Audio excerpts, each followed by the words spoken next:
Oui, et c'est la découverte d'un NFT pour le moins polémique et suspect qui fait justement polémique et qui inquiète notamment les autorités américaines. Son nom, IS New #01. Le terme IS ne laisse aucun doute sur son affiliation. Islamic State, État islamique. Et puis les messages en langue arabe sont clairs également. Loué Allah, tout puissant, combattant du califat.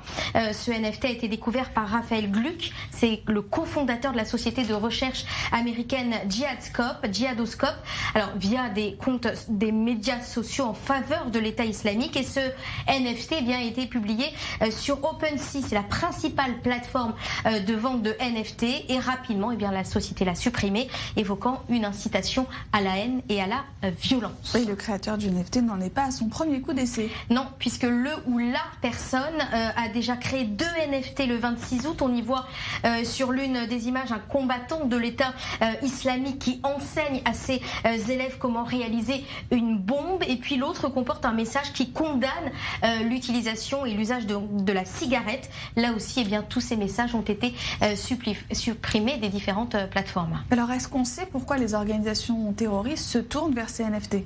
Le Wall Street Journal s'est penché sur le dossier. Justement, il en a fait tout un dossier. Il y a 2 raisons principales à cette question. Il s'agit tout d'abord d'un nouveau type de financement, car on le sait, comme le secteur de la crypto-monnaie, ce marché des NFT est en plein boom. C'est une activité qui peut rapporter gros, très gros même, puisque certains en sont vendus pour plusieurs millions d'euros. Et puis, autre raison, Julia, c'est la nature même des NFT.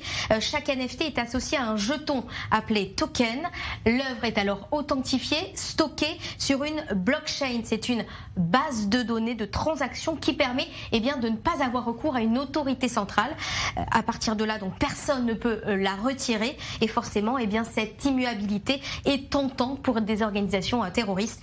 Voilà, donc échapper à toute tentative de traçage, recruter, surtout se financer, c'est la nouvelle stratégie utilisée, stratégie de sensibilisation, de financement utilisée par l'État islamique et qui pourrait échapper aux autorités américaines. Décidément, on n'arrête pas le progrès.